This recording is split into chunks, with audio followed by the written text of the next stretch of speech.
وأشهد أن لا إله إلا الله وحده لا شريك له وأشهد أن سيدنا ومولانا محمدا عبده ورسوله أرسله بالحق بشيرا ونذيرا وداعيا إلى الله بإذنه وسراجا منيرا فقد قال الله تعالى في كلامه المجيد وفي فرقانه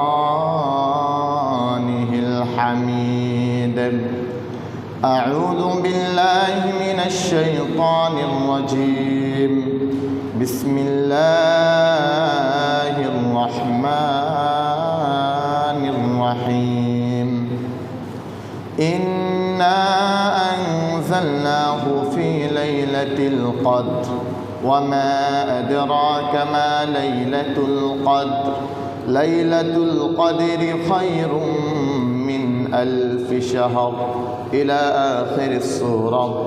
وقال النبي صلى الله عليه وسلم: من قام ليلة القدر إيمانا واحتسابا غفر له ما تقدم من ذنبه.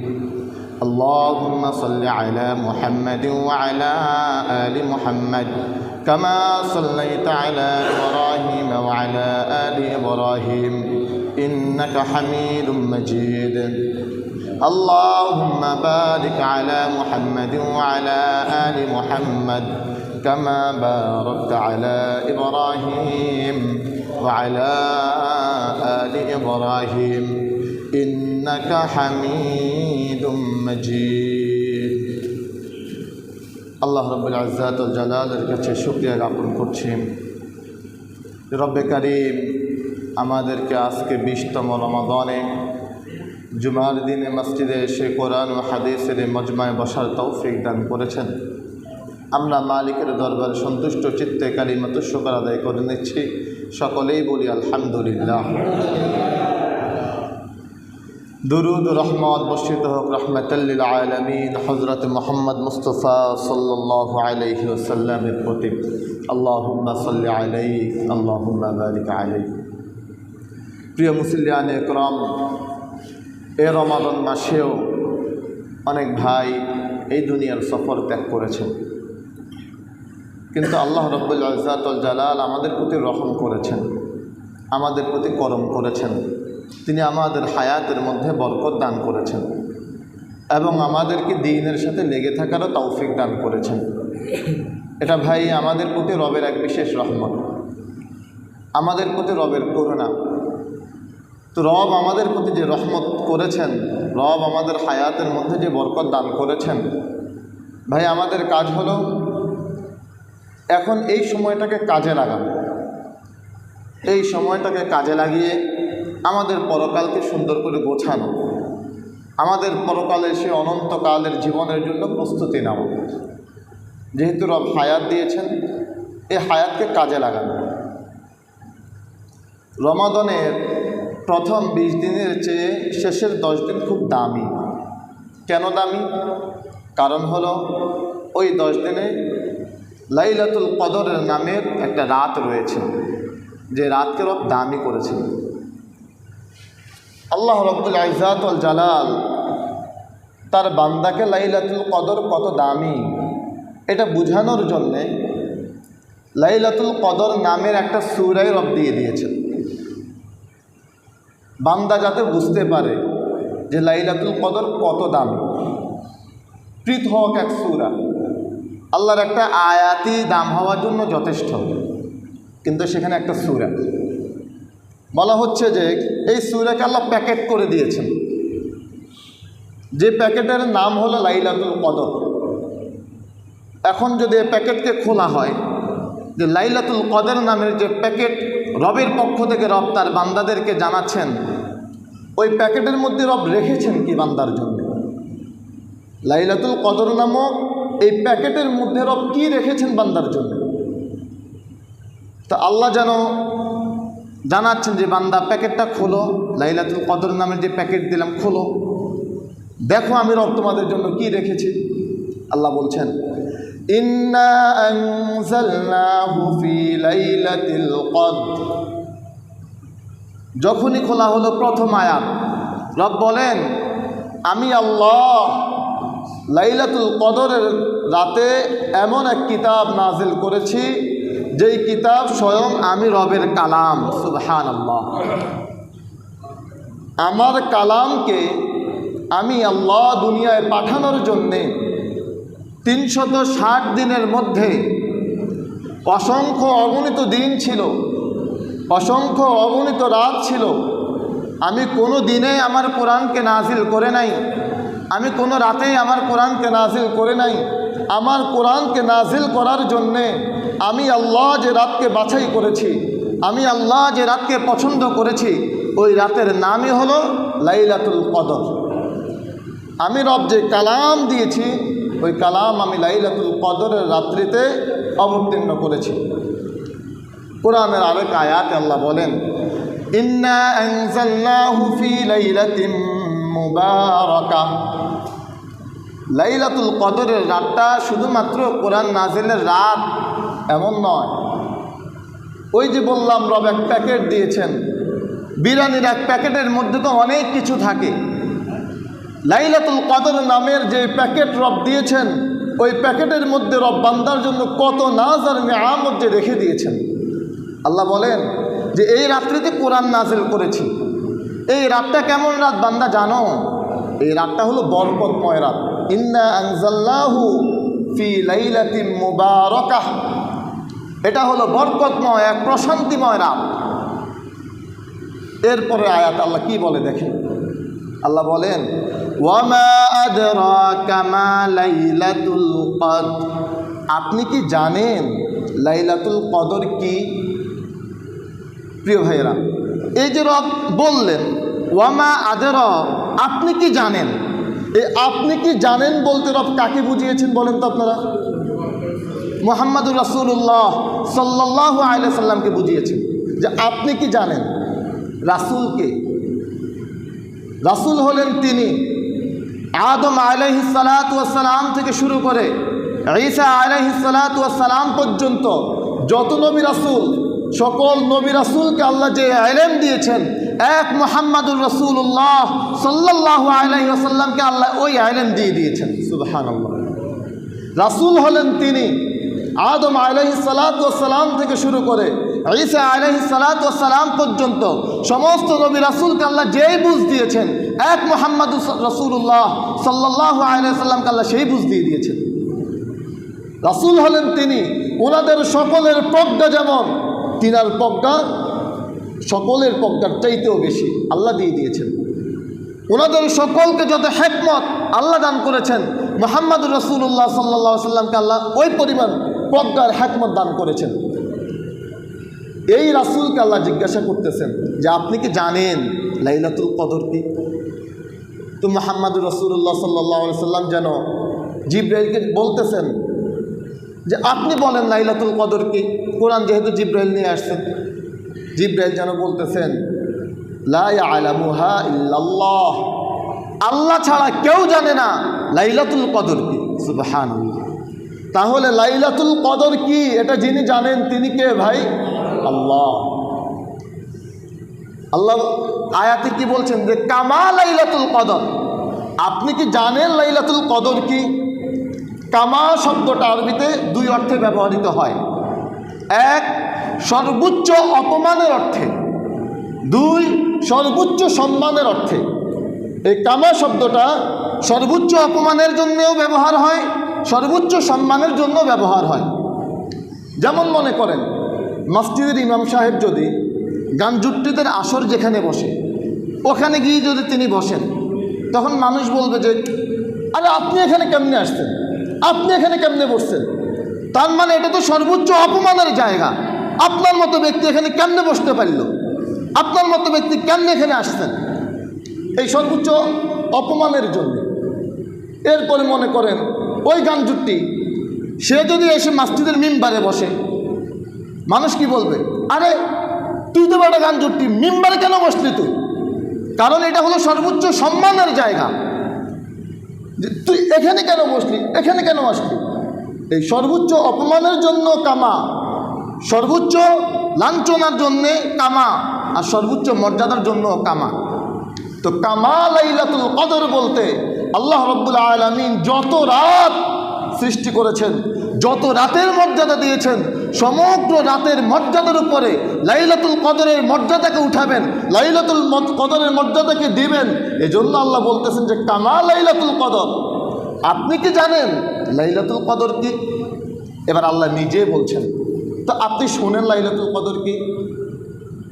লাইলাতুল কদরি খায়রুম মিন আলফি শাহর। লাইলাতুল কদর হলো এমন এক রাত, যেই রাত 1000 মাসের চাইতেও বেশি দামি। সুবহানাল্লাহ। শব্দ চয়ন দেখেন, আল্লাহ এটা বলেন নাই যে লাইলাতুল কদর এমন রাত যেই রাত 1000 মাসের মতো দামি। রব এটা বলেন নাই। রব বলেছেন লাইলাতুল কদর এমন রাত যেই রাত 1000 মাসের চাইতেও বেশি দামি। রব যেটাকে বেশি বলেছেন সেটা কত বেশি ওটা তিনিই ভালো জানেন। তিনি যেই পরিমাণ মহান, তিনার বেশিটাও সেই পরিমাণ মহান। তিনি শুধু একটা সংখ্যা বলেছেন। আরবিতে একটা উসুল আছে। উসুলটা কি? যদি কোনো বিষয়কে কোনো নির্দিষ্টতা ছাড়া ছেড়ে দেওয়া হয়, তাহলে সেই বিষয়টাকে সর্বোচ্চ মর্যাদা দিয়ে বোঝানো যায়। আল মুতলাকু ইযা উতলিকা ইউরাদু বিহি ফরদুল কামিল। লাইলাতুল কদরের মর্যাদাটা বোঝানোর জন্যে আমি একটু বলি। মনে করেন কেউ নফল হজের জন্য ইহরাম বাঁধল, ইহরাম বেঁধে আরাফার দিন আরাফার ময়দানে চলে গেল। আরাফার ময়দানে গিয়ে তিনি 2 রাকাত নামাজ পড়লেন। ওই 2 রাকাত নামাজ যদি 1000 মাসের মতো লম্বা হয়, এবং 1000 মাস লম্বা হলে যেই সময় লাগে ওই পরিমাণ সময় নিয়ে 2 রাকাত নামাজ পড়েন, ওই 2 রাকাত নামাজ পৃথিবীর সকলের নামাজের চাইতেও শ্রেষ্ঠ নামাজ হয়। পৃথিবীর সকলের নামাজের চাইতেও শ্রেষ্ঠ সুন্দর নামাজ হয়। এই 2 রাকাত নামাজের জন্যে আল্লাহ রাব্বুল ইজ্জাতুল জালাল যেই পরিমাণ নেকি দিবেন, এক লাইলাতুল কদরে কোনো বান্দা যদি আল্লাহর জন্য 2 রাকাত নামাজ পড়ে, ওই আরাফার ময়দানের ব্যক্তির নামাজ যদি 1000 মাসের চাইতেও বেশি সুন্দর নামাজ হয়, শ্রেষ্ঠ নামাজ হয়, তাকে যেই পরিমাণ নেকি দিবেন, লাইলাতুল কদরের এক রাত্রিতে 2 রাকাত নামাজ পড়নেওয়ালাকে আল্লাহ এর চাইতে বেশি নেকি দিবেন। প্রিয় ভাই, এটা হলো 1000 মাসের চাইতেও শ্রেষ্ঠ। শ্রেষ্ঠ কত? 1000 মাসের চাইতে শ্রেষ্ঠ 70,000ও হতে পারে, 70 লাখও হতে পারে, 70 কোটি হতে পারে, 70,000 কোটিও হতে পারে, 70 লাখ কোটিও হতে পারে। আল্লাহ যেন বলতে চাচ্ছেন যে বান্দা, তোমার পরকালের ওই অনন্ত জীবনের জন্যে আমি আল্লাহ তোমাকে 1000 মাসের চাইতেও শ্রেষ্ঠ এক রাত দিয়েছি বান্দা। এই রাতে যদি তুমি ইবাদত করো, এই রাতে যদি তুমি গোলামি করো, আমি আল্লাহ তোমার ওই পরকালের অনন্তকালের জীবনকে সাজিয়ে দিব। ভাই, এই লাইলাতুল কদর তো আমার জীবনে আসলো আর গেল। এই লাইলাতুল কদর তো ভাই আপনাদের জীবনেও আসলে আর গেছে। কিন্তু কয়জন ভাই আমরা এই লাইলাতুল কদরকে মূল্যায়ন করেছি? আমার জীবনের অসংখ্য লাইলাতুল কদর তো এইভাবেই কাটছে। আল্লাহর কসম ভাই, আমি আমার জীবনে লাইলাতুল কদরকে এই বছরে যেভাবে ফিল করতে পারছি, আমি আমার অতীত জীবনে লাইলাতুল কদরকে এভাবে অনুভব করতে পারি নাই। আমি আমার জীবনে লাইলাতুল কদরের জন্য এবছর যেভাবে প্রস্তুতি নিচ্ছি, আমি আমার অতীত জীবনে আমার লাইলাতুল কদরের জন্য আমি এভাবে প্রস্তুতি নিই নাই। আমার অসংখ্য লাইলাতুল কদর তো বাজারে বাজারে কাটছে। আমার অসংখ্য লাইলাতুল কদর তো হাঁটতে হাঁটতে গল্প গুজবে কাটছে। কিন্তু আমার রব তো আমাকে ওই লাইলাতুল কদর দিয়ে রাখছিলেন। আমার মতো হতভাগা, আমার মতো কপাল পোড়া আমি বুঝতে পারি নাই যে আমার রব আমার অনন্তকালের জীবনকে সাজানোর জন্যে আমার জন্য এক মর্যাদাবান রাত রেখে দিয়েছেন, যেই রাতে আমি যদি আমার রবের সন্তুষ্টির জন্যে 2 রাকাত নামাজ পড়ি, আমার রব অসংখ্য অগণিত সওয়াব দেওয়ার জন্য প্রস্তুত রয়েছেন। কিন্তু আমার মতো কপাল পোড়া ওটা বুঝে নাই, আমি কপাল পোড়া ওটা বুঝতে পারি নাই, আমার মতো হতভাগা আমি ওটা বুঝতে পারি নাই যে আমার রব কি দিয়ে রেখেছেন আমার জন্য। প্রিয় ভাই, তো আল্লাহ বলছেন লাইলাতুল কদরি খায়রুম মিন আলফি শাহর। এরপরে রব বলেন তানাজ্জালুল মালাইকাতু ওয়ার রূহ। এটা হলো এমন এক রাত যেই রাতে জিবরাইল আমিন অসংখ্য অগণিত ফেরেশতা নিয়ে দুনিয়াতে চলে আসেন, রহমত নিয়ে দুনিয়াতে চলে আসেন, বরকত নিয়ে দুনিয়াতে চলে আসেন। বিইজনি রব্বিহিম মিন কুল্লি আমর। আল্লাহর পক্ষ থেকে বান্দাদের ভাগ্য বন্টন করার জন্যে লাইলাতুল কদরের মতো এই রাতে ফেরেশতারা চলে আসে। ভাগ্য বন্টনের রাত হলো লাইলাতুল কদরের রাত, বান্দার ভাগ্য নির্ধারণের রাত হলো লাইলাতুল কদরের রাত। যেই রাতে বান্দার ভাগ্য নির্ধারণ হয় ওই রাতে বান্দা জুতা দোকানে, ওই রাতে বান্দা কাপড় দোকানে, ওই রাতে বান্দা তার দুনিয়ার জীবন গোছানোর জন্য ব্যস্ত, কিন্তু বান্দা তার ভাগ্য নির্ধারণ চলছে। সে তার পরকালের অনন্তকালের জীবনের জন্য তার প্রস্তুতি নাই। দুনিয়ার সংক্ষিপ্ত জীবনকে সাজানোর জন্য কি পরিমাণ প্রস্তুতি। আল্লাহ বলেন সালাম হিয়া হাত্তা মাতলাউল ফাজর। এটা হলো এমন এক রাত যেই রাতটা ফজর উদিত হওয়া পর্যন্ত প্রশান্তিময় থাকে, বরকতময় থাকে, রহমতময় থাকে। এই হলো লাইলাতুল কদর সম্পর্কে রব যে সূরাটা দিয়েছেন, ওই সূরা সম্পর্কে খুবই সংক্ষিপ্ত অনুবাদ করার চেষ্টা করলাম এবং আমরা এটা বুঝলাম যে লাইলাতুল কদর আল্লাহর পক্ষ থেকে বান্দার জন্যে এক বিশেষ বরকতময় রাত। আল্লাহ শুধুমাত্র বান্দাকে যেন এই রাতটা এই জন্যই দিয়েছেন যে বান্দা তোমার ওই অনন্তকালের জীবন তো কখনো পুরাবে না, কখনো শেষ হবে না। ওই অনন্তকালের জীবনের জন্য বান্দা তুমি প্রস্তুতি গ্রহণ করো। তোমাকে আমি এক রাত দিয়ে দিয়েছি বান্দা, তুমি যদি এই রাতে ইবাদত করো বান্দা, তোমার ওই অনন্তকালের পরকালকে আমি আল্লাহ সাজিয়ে দিব। তুমি তোমার ভান্ডারে তুমি এই লাইলাতুল কদরের রাত্রিতে ওই পরকালের জীবনে চলার জন্য নেকি লাগে, দুনিয়ার জীবনে চলার জন্য টাকা লাগে। পরকালে টাকা চলে না, পরকালে নেকি চলে। তো ওই পরকালে যেহেতু নেকিই লাগবে বান্দা, তো এই লাইলাতুল কদর তো নেকির জন্য দিয়ে দিলাম বান্দা। তুমি গাফেল হয়ে যাইও না বান্দা, এই লাইলাতুল কদরকে মূল্যায়ন করো। এখন হলো লাইলাতুল কদর কবে? প্রত্যেকটা কথায় হাদিস দ্বারা প্রমাণিত। আল্লাহ রাসূল হাদিসে বলেন যে লাইলাতুল কদর হলো রমাদানের শেষ দশকে। লাইলাতুল কদর কবে ভাই? রমাদানের শেষ দশকে। শেষ দশক বলতে শেষ 10 দিন। এবার যেন উম্মত গাফেল তো হয়ে যাবে, শেষ 10 দিন তো উম্মত যদি মাহরুম হয়ে যায়, তো উম্মতকে রাসূল যেন আরেকটু নির্দিষ্ট করে দিচ্ছেন যে উম্মত রমাদানের শেষ 10 দিনের বেজোড় রাতগুলোতে তোমরা লাইলাতুল কদরে তালাশ করো। বেজোড় রাত, কোনো হাদিসে কি এটা রাসূল ফিক্সড করে গেছেন যে রমাদানের লাইলাতুল কদরের বেজোড় রাত হলো 27 তারিখ, 27 লাইলাতুল কদর, এটা বলছেন রাসূল? বলেন তো নাই। তাহলে আমরা যে শুধুমাত্র 27 তারিখের দিকে তাকাই থাকি, 27 তারিখে মূল্যায়ন করার চেষ্টা করি না ভাই। 27 তারিখটা যেভাবে মূল্যায়িত হবে 21 তারিখের রাতটাও সেভাবেই মূল্যায়িত হবে। 27 তারিখটা যেভাবে মূল্যায়িত হবে 23 তারিখের রাতটাও সেভাবেই মূল্যায়িত হবে। লাইলাতুল কদরের প্রত্যেকটা বেজোড় রাত 21, 23, 25, 27, 29 প্রত্যেকটা বেজোড় রাত মূল্যায়ন করা, প্রত্যেকটা রাতকে মূল্যায়ন করার চেষ্টা করা। আল্লাহ কেন ফিক্সড করে দেন নাই? আল্লাহ কেন লাইলাতুল কদরকে নির্ধারণ করে দেন না রাসূলের মাধ্যমে? এর একটা কারণ রাসূলের দিমাগ থেকে আল্লাহ উঠিয়ে নিয়েছেন। যেন মূল কারণ এটাই যে বান্দার প্রতি আল্লাহ রহমশীল হয়েছেন। যদি আল্লাহ নির্ধারণ করেই দিতেন যে অমুক রাতটা লাইলাতুল কদরের রাত, আর এই রাতেও যদি আমরা গাফেল থাকতাম তাহলে আমরা জালেমদের, ধ্বংসপ্রাপ্তদের সর্বোচ্চ কাতারে চলে যেতাম। এই জন্যই যেন রব বান্দার প্রতি রহম করেছেন যে বান্দা আমি 5টা রাত মাজহুল রেখে দিয়েছি, আমি 5টা রাত তোমাদের কাছে প্রকাশ করে দিই নাই, বলছি এই 5টা রাতের যে কোনো একটা রাত হতেই পারে, তোমরা 5 রাতকেই মূল্যায়ন করো বান্দা। এই জন্যে ভাই লাইলাতুল কদরের এই 5টা রাত, প্রত্যেকটা রাতকে মূল্যায়ন করা। লাইলাতুল কদর রমাদানের এই শেষ দশককে আল্লাহ রাসূল সাল্লাল্লাহু আলাইহি ওয়াসাল্লাম কীভাবে ইবাদতে কাটাইতেন দেখেন, হাদিসে এসেছে রাসূল সাল্লাল্লাহু আলাইহি ওয়াসাল্লাম যখন রমাদানের শেষ দশক আসতো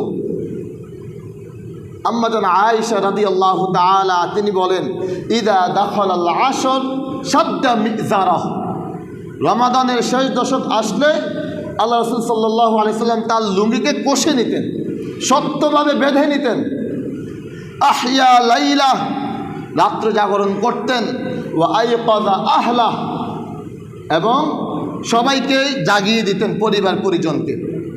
এই 3 কাজ রাসূল করতেন। 1, লুঙ্গিকে শক্ত করে বেঁধে নিতেন। ভাই, রাসূল লুঙ্গিকে শক্ত করে বাঁধতেন কেন? ঈদের মার্কেটিংয়ের জন্যে।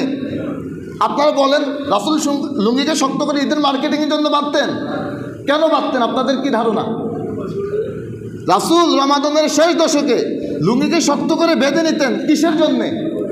ইবাদতের জন্যে। ইবাদত রাসূল কি শুধু শেষ দশকেই করতেন আর সারা জীবন করতেন না? বিষয়টা কি এমন না? এমন না। রাসূল সারা জীবনে ইবাদত করতেন। রমাদানের ওই 20 দিনে ইবাদত করতেন।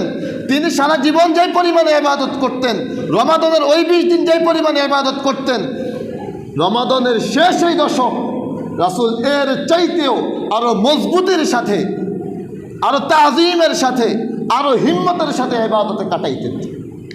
যে রাসূলের পূর্বপর কোনো গুনাহ নাই, ওই রাসূল যদি রমাদানের শেষ দশকের জন্যে এই পরিমাণ প্রস্তুতি নেয়, আমাদের কি পরিমাণ প্রস্তুতি নেওয়া দরকার ছিল? রমাদানের শেষ দশক যখন আমাদের মাঝে আসে, আমাদের মাথায় চিন্তা আসে মার্কেটিংয়ের কথা। আমাদের মাথায় চিন্তা আসে যে কখন যাব, মার্কেটিং কখন করব।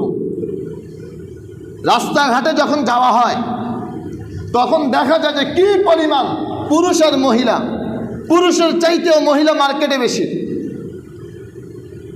আমি শুধুমাত্র মুসলিম নারীদের জন্য বলতে চাই, আর মুসলিম পুরুষও যারা আমার সামনে আছেন, আপনি স্বামী জীবিত থাকতে, আপনি বাবা জীবিত থাকতে, আপনি বড় ভাই জীবিত থাকতে, আপনি সন্তান জীবিত থাকতে, আপনার মা, আপনার বোন, আপনার ওয়াইফ বাজারে উঠে কিভাবে? আপনি নিজেকে পুরুষ বলেন কিভাবে? আপনি নিজেকে পুরুষ বলেন কিভাবে?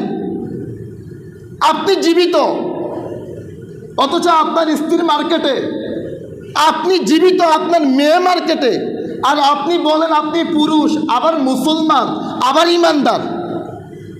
লজ্জা করে না এটা বলতে? এক মুসলমানের মেয়ে, এক মুমিনের মেয়ে, এক মুসলিম নারী, এক মুসলিম মা মার্কেটে যায় কিভাবে, উঠতে পারে কিভাবে?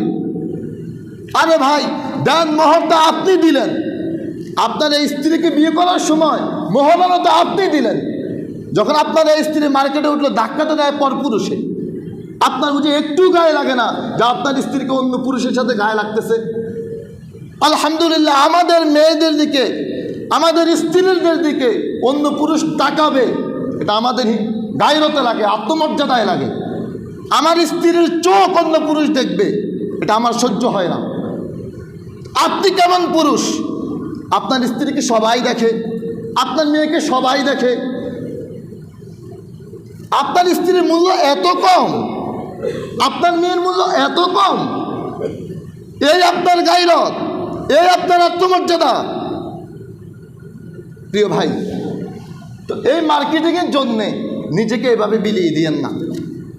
আর আপনার পছন্দ আপনার স্ত্রী পছন্দ করবে না, তো এই স্ত্রী নিয়ে সংসার হবে কেন? আপনার পছন্দ যদি আপনার স্ত্রী না পছন্দ করে, এই কেমন স্ত্রী? আপনার স্ত্রীর জন্য যা দিবেন, ভালোবেসে দিবেন, আপনার স্ত্রী ওটা ভালোবেসে গ্রহণ করবে। এটাই তো স্বামী স্ত্রী। আপনার পছন্দ আপনার স্ত্রী পছন্দ করবে না।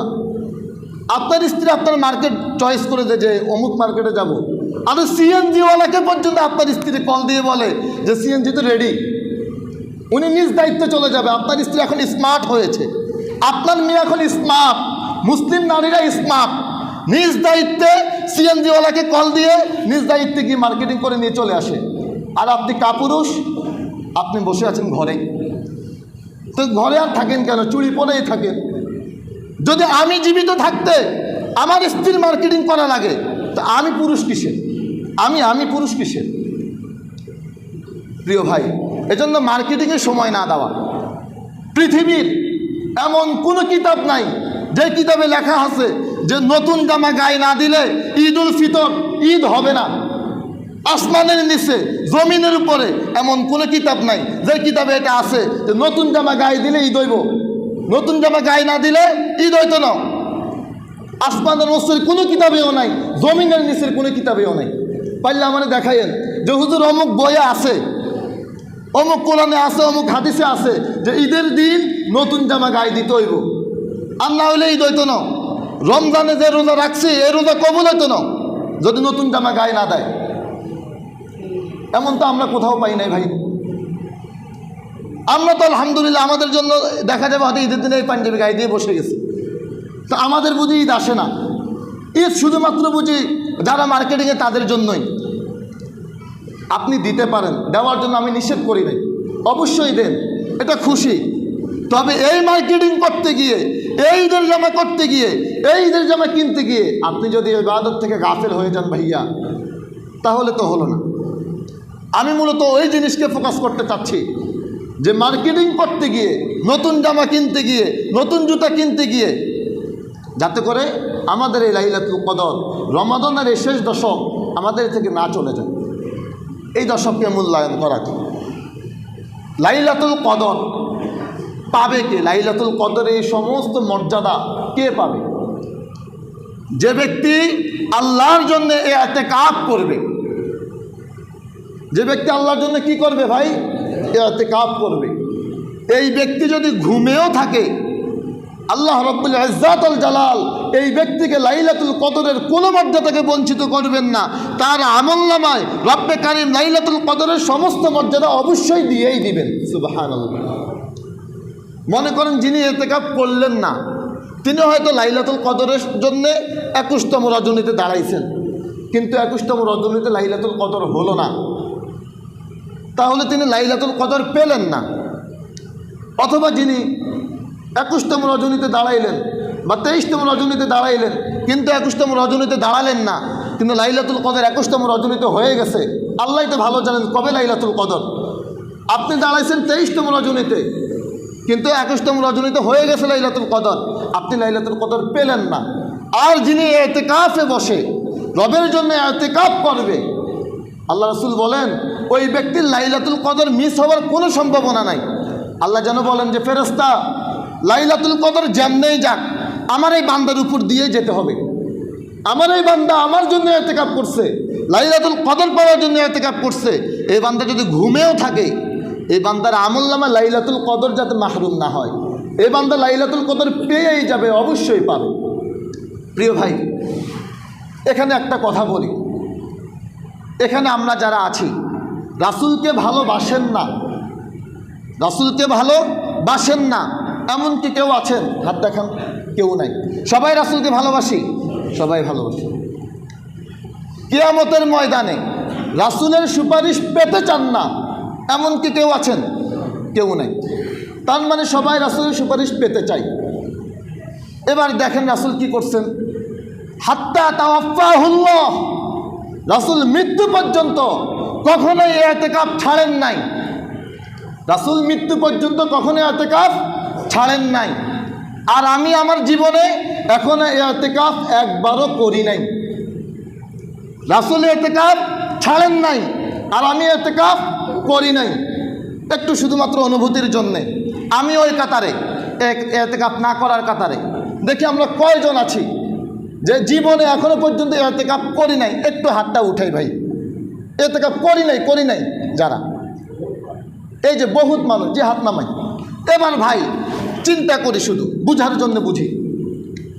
রাসূল যদি আমাকে জিজ্ঞাসা করে যে তাওহীদ, তুমি বলো যে তুমি আমাকে ভালোবাসো, কিন্তু আমি রাসূল জীবনে ইতিকাফ ছাড়লাম না আর তুমি জীবনে ইতিকাফ করলে না, ব্যাপারটা কি বলো? রাসূল এটা জিজ্ঞাসা করলো কিয়ামতের ময়দানে যে বলো উম্মত, আমি রাসূল জীবনে ইতিকাফ ছাড়ি নাই আর তুমি তোমার জীবনে ইতিকাফ করো নাই। আমার কাছে কোনো জবাব নাই। কোনো ভাইয়ের কাছে যদি উপযুক্ত জবাব থাকে জবাবটা দেন, আমরা রেকর্ড করে রাখি, আমরা শুনবো পরে। আছেন কারো কাছে কোনো উপযুক্ত জবাব যে আমি এই জন্য ইতিকাফ করি নাই? রাসূল যদি জিজ্ঞাসা করে যে উম্মত তুমি কেন করলা না, আমি রাসূল মৃত্যু পর্যন্ত ছাড়লাম না, আর তুমি করলা না, আর তুমি বলো আমাকে ভালোবাসো। আল্লাহ বলেন ইয়ালামুনা যাহিরাম মিনাল হায়াতিদ দুনিয়া ওয়া হুম আনিল আখিরাতি হুম গাফিলুন, যে তারা দুনিয়াটা খুব ভালোই বুঝে। ইয়ালামুনা যাহিরাম মিনাল হায়াতিদ দুনিয়া, দুনিয়া ওরা খুব ভালোই বুঝে, দুনিয়া কামাই করতে হবে এটা খুব ভালোই বুঝে। ওয়া হুম আনিল আখিরাতি হুম গাফিলুন, তবে আখিরাত সম্পর্কে তারা গাফেল, তার ওই অনন্তকালের জীবন সম্পর্কে সে গাফেল। এক মুমিন, এক মুসলমান তার ওই অনন্তকালের জীবন সম্পর্কে গাফেল। কোন দুনিয়া ভালো বুঝে, কোন দুনিয়া ভালো বুঝি? আল্লাহ বলেন আরাদিতুম বিল হায়াতিদ দুনিয়া মিনাল আখিরাহ ফামা মাতাউল হায়াতিদ দুনিয়া ফিল আখিরাতি ইল্লা কলিল। ওরা ওই দুনিয়াটা ভালো বুঝে যে দুনিয়াটা খুব সামান্য, তবে এই দুনিয়া তুলনায় পরকাল কিছুই না। পরকাল দুনিয়াটা খুবই নগণ্য আর পরকাল খুব উত্তম। দুনিয়া সৃষ্টি করেছেন কে? বলেন সবাই, দুনিয়া সৃষ্টি করেছেন কে? আল্লাহ। পরকাল সৃষ্টি করেছেন কে? এই দুনিয়া সম্পর্কে সবচাইতে ভালো যিনি জানেন তিনি কে? আল্লাহ। পরকাল সম্পর্কে সবচাইতে ভালো যিনি জানেন তিনি কে? এবার দেখেন সৃষ্টিকর্তা কি বলেন।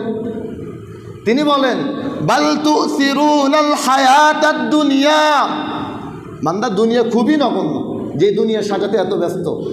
বাবা, দাদা, ছেলে, ভাতিজা সবাই মিলে ইনকাম করে যেই দুনিয়া সাজাতে ব্যস্ত বান্দা, এই দুনিয়া নগণ্য। ওয়াল আখিরাতু খায়র, আখিরাত উত্তম, শ্রেষ্ঠ, সম্মানিত, মর্যাদাবান। ওয়া আবকা, এবং আখিরাত বাকি থাকি যাবে, আখিরাত চিরস্থায়ী থাকবে। দুনিয়া তো ফানা হয়ে যাবে, দুনিয়া নিঃশেষ হয়ে যাবে, দুনিয়া ধ্বংস হয়ে যাবে। যে দুনিয়া সাজাতে ব্যস্ত, রব সৃষ্টি করেছেন তিনি, দুনিয়া সম্পর্কে জানেন তিনি, দুনিয়া কেমন জানেন তিনি।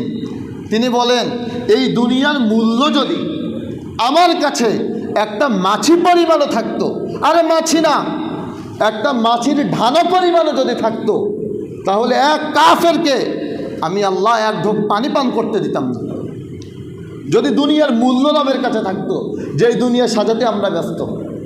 রাসূল বলেন লাউ কানাতিদ দুনিয়া তা'দিলু ইনদাল্লাহি জানাহা বাউদাতিন মা সাকা কাফিরাম মিনহা শারবাতা মা, এই দুনিয়ার মূল্য যদি রবের কাছে মাছির ঢানা পরিমাণও থাকতো, তাহলে আল্লাহ রাব্বুল ইজ্জাত ওয়াল জালাল কাফিরাম মিনহা শারবাতা মা, এক কাফেরকে তার গলদেশ দিয়ে এক ঢোক পানি ভিতরে যেতে দিতেন না।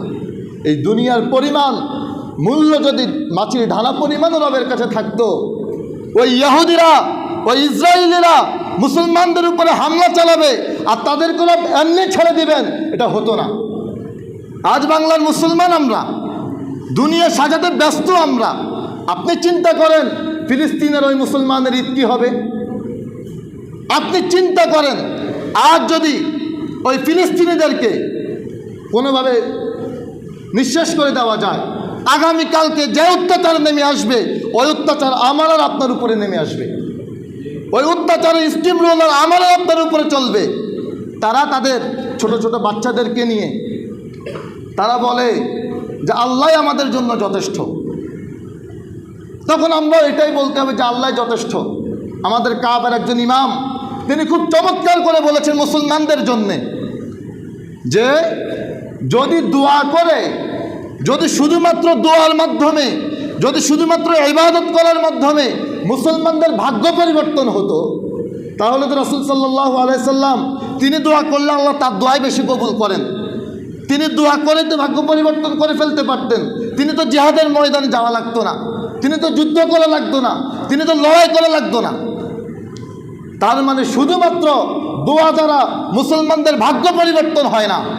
মুসলমানদের ভাগ্য পরিবর্তনের জন্যে মুসলমানদেরকে ময়দানে নামতে হবে, কাফেরদের বিরুদ্ধে লড়াই করতে হবে, জালেমদের বিরুদ্ধে লড়াই করতে হবে। তারপরে গিয়ে আল্লাহ রাব্বুল ইজ্জাত ওয়াল জালাল মুসলমানদের ভাগ্যের পরিবর্তন দিবেন। আজ যখন আমরা কোরআনের হুকুমতের কথা বলি, আজ যখন ইসলামী খেলাফার কথা বলি, তখন দেখা যায় আরে মুসলমান বলে নিজেরা মুসলমান বলে, নিজেরা দাবি করে আমি মুসলমান বলে, যে চায় যা আমার মৃত্যুর পর আমার জানাজা হোক, আমার দাফন কাফন হোক, বলে জমা হুজুররা খেলাফতের কথা বলে, টিটকারি মারি বলে, কত কপাল পোড়া। ইসলামী খেলাফত বুঝে না, কোরআনের হুকুমত বুঝে না। এক মুসলমান কোরআনের হুকুমতের বিরুদ্ধে কথা বলে কিভাবে? কপাল পোড়া, বুঝে না তাই বলে। প্রিয় ভাই, এই মুসলমানের গত জুমাতেও বলেছি, ইসলামী হুকুমত না থাকার কারণে, ইসলামী খেলাফত না থাকার কারণে আজ আমরা নির্যাতিত আর নিপীড়িত। রাসূল ইসলামী হুকুমত কায়েম করার মাধ্যমেই মুসলমানদের মুক্তির পথকে সুগম করেছেন। প্রিয় ভাই, যেখান থেকে আলোচনা ওইদিকে চলে গেলাম যে আমরা দুনিয়ার জীবনকে সাজাতে ব্যস্ত, অথচ রব আমাদেরকে লাইলাতুল কদর দিয়েছেন পরকালকে সাজাতে।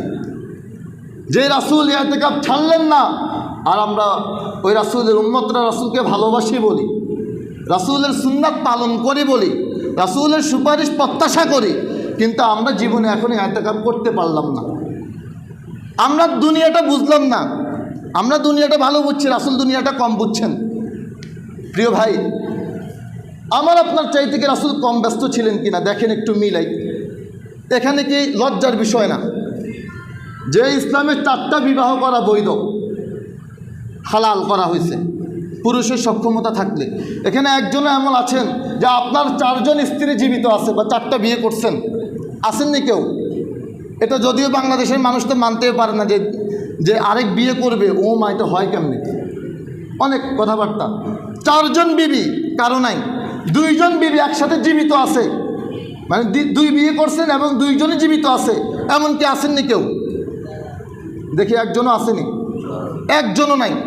অথচ আপনি দেখেন রাসূল সাল্লাল্লাহু আলাইহি সাল্লাম 11টা বিয়ে করেছেন, 9 জন স্ত্রী তার জীবিত ছিল।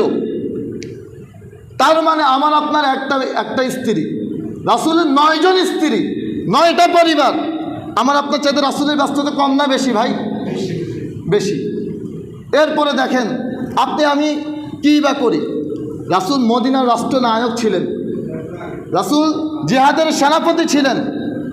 সেই রাসূলের জাওয়ানায় 1.5 লক্ষ সাহাবী, সবাই কোনো না কোনো বিষয় যদি আটকিয়ে যেত, সমাধানের জন্য রাসূলের কাছে আসতো। আপনার কাছে কয়জন আসে? রাসূলের কী পরিমাণ ব্যস্ততা ছিল, এত ব্যস্ততা নিয়ে রাসূল তার জীবনে ইতিকাফ ছাড়ে নাই। আর আমার আপনার জীবনে কেমন ব্যস্ততা থাকলে আমি আপনি ইতিকাফ ছাড়তেছি এভাবে? আপনি কানাকে হাইকোর্ট দেখান, কিসের ব্যস্ততা দেখাবেন রাসূলকে? রাসূল যদি বলেন যে আমার তো স্ত্রী 9টা ছিল, তোমার কয়টা ছিল? তুমি কি ব্যস্ততা নিয়ে করতে পারলে না বান্দা উম্মতি ইতিকাফ বলো? আমার তো 1.5 লক্ষ সাহাবী ছিল, তোমার অনুসারী কয়জন ছিল? কি ব্যস্ততা নিয়ে করতে পারলা না? কি জবাব দেওয়া যাবে? প্রিয় ভাই, এজন্যে সর্বশেষ যে কথা বলে আলোচনা শেষ করতে চাই সেটি হলো রমাদানের এই শেষ দশককে মূল্যায়ন করা, লাইলাতুল কদরের বেজোর রাতগুলোকে মূল্যায়ন করা। আর আপনি যদি হিম্মত করেন, আল্লাহ সহজ করে দিবেন। আপনি হিম্মত করার চেষ্টা করেন। আমি তো আলহামদুলিল্লাহ শুধুমাত্র এই কথাটার জন্য হিম্মত করেছি যে রাসূল যদি আমাকেই জিজ্ঞাসা করেন যে তাওহীদ, আমি জীবনে ইতিকাফ ছাড়লাম না, তুমি জীবনে ইতিকাফ করলা না, কি বলবা? আমি আল্লাহর কাছে এই নিয়ত করেছি যে আল্লাহ, এই দুনিয়াতে আমার হায়াত যতদিন থাকবে, চাকরির জালে যাবে, আমার শত ব্যস্ততা সব একদিকে চলে যাবে, কিন্তু ইনশাআল্লাহ ইতিকাফ আর ছাড়বো না। আল্লাহ আমাকে আমল করার তৌফিক দান করুন। আমি চাই আমার মুসল্লিদের মধ্যে এমন কয়েকজন হয়ে যাক যে আমি আমার জীবন আর ইতিকাফ ছাড়বো না। কেন? আমার রাসূল ছাড়েননি, আমি আমার রাসূলকে ভালোবাসি। আল্লাহ আমাদেরকে রমাদানের শেষ দশক আমলের মাধ্যমে, ইবাদতের মাধ্যমে কাটানোর তৌফিক দান করুন। ওয়া আখিরু দাওয়ানা আলহামদুলিল্লাহি রাব্বিল